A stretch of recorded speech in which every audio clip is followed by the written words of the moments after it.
केरल में Nipah virus से हुई एक किशोर की मौत। हमारे देश में निपाह वायरस दस्तक दे चुका है। जी हाँ दोस्तों, केरल के मल्लपुरम में निपाह वायरस से संक्रमित एक 14 साल की किशोर की मौत हो गई। इस राज्य में वायरस से होने वाली ये पहली मौत है। इसके बाद राज्य सरकार ने अलर्ट मोड में है। साथ ही उसके परिवार के एक सदस्य को आईसीयू में भी रखा गया है, इसलिए कि उसकी हालत भी गंभीर बताई जा रही है। आपको बता दूं कि साल 2018 के बाद से ये 5वीं बार केरल में निपाह वायरस फैला है। केरल में निपाह वायरस 2018, 2019, 2021, 2023 और अब 2024 में भी मामले सामने आए। आपको बता दूं कि विश्व स्वास्थ्य संगठन WHO के अनुसार निपाह वायरस एक जूनोटिक वायरस है जो जानवरों और इंसानों में आसानी से फैल सकता है। ये वायरस संक्रमित वायरस या उसके शरीर से निकले पदार्थों के संपर्क में आने से भी हो सकता है। संक्रमित चमगादड़ों के यूरिन या लार से दूषित फल खाने से भी इंसानों में आसानी से फैल सकता है।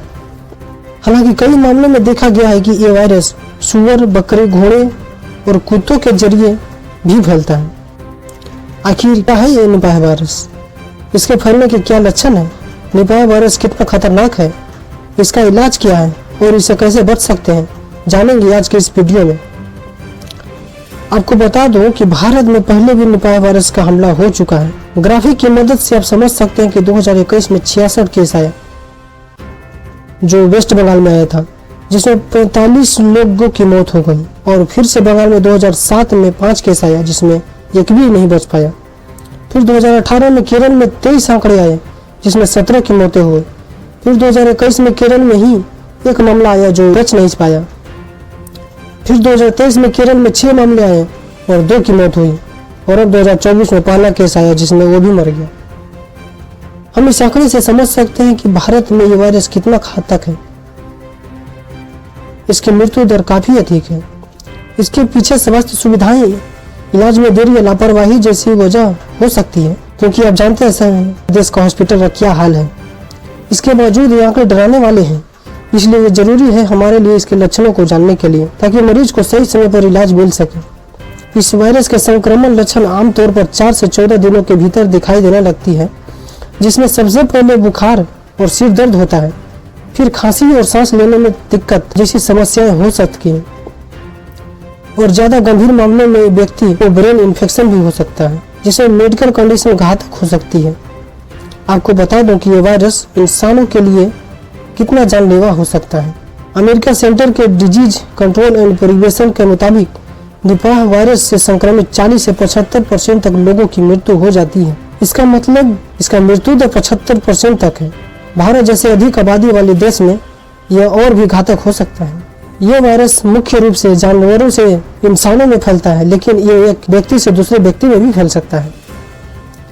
इसलिए संक्रमित व्यक्ति का इलाज कराते समय देखभाल करने वालों के लिए सुरक्षात्मक उपकरण यानी PPE किट पहनना जरूरी होता है। आपको बता दूं कि ये PPE किट ऐसा किट है जो संक्रमण होने से बचाता है। ये वायरस इतना संक्रामक है कि सांस से निकली छोटी बूंदों से भी फैल सकता है। अगर संक्रमित व्यक्ति खांसता या छींकता भी है तो ये वायरस हवा के जरिए इंसानों में फैल सकता है। WHO के मुताबिक साल 1998 में मलेशिया के सोंगई निपाह गाँव में पहली बार निपाह वायरस का केस मिला था और इस गाँव के नाम पर ही इस वायरस का नाम निपाह वायरस पड़ा। उसी साल सिंगापुर में भी तबाही मचा रहा था। वहाँ ज्यादातर मानव संक्रमण बीमार सुअरों या उनके संक्रमक टिश्यूज के सीधे संपर्क में आने के कारण हुआ था। संक्रमित सुअरों के संपर्क में रहने वाले लोग बड़ी मात्रा में बीमार होने लगे, तो जांच में पाया गया कि बीमारी का मूल स्रोत चमगादड़ थे। सुअरों में वायरस चमगादड़ से ही फैला था। कैसे फैला था मैं आपको बताता हूँ। अगर किसी पेड़ पर चमगादड़ रहते हैं और कोई इंसान उस पेड़ के फल खा ले तो निपाह वायरस से संक्रमित हो सकता है और संक्रमित व्यक्ति के लार या शरीर से निकले किसी भी लिक्विड के जरिए फैल सकता है। वहाँ के लोग इसी वायरस से संक्रमित हुए थे। इसलिए केरल सरकार ने लोगों को चमगादड़ के रहने के स्थानों से छेड़छाड़ न करने की सख्त हिदायत दी है। इस वायरस के इलाज के लिए अभी तक कोई दवा नहीं उपलब्ध है। अभी तक इस वैक्सीन नहीं विकसित हुआ है। इसका मतलब है कि ट्रीटमेंट में सिर्फ इसके प्रभावों को कम करने की कोशिश की जा सकती है और इस दौरान मरीज की देखभाल बहुत जरूरी होती है। अगर किसी व्यक्ति को निपाह वायरस हो जाए तो तुरंत डॉक्टर को दिखाना चाहिए दिन में 7 से 8 गिलास पानी जरूर पीना चाहिए। इसमें भरपूर आराम की जरूरत होती है। सांस लेने में कठिनाई होने पर इनहेलर का उपयोग करना चाहिए। इससे बचने के लिए हम वीडियो में जो दिख रहा है ये तरीका अपनाना चाहिए। तो मिलते हैं अगली वीडियो में एक और नई जानकारी के साथ। इस वीडियो को अपने फैमिली में जरूर शेयर करें ताकि निपाह वायरस से बचा जा सके।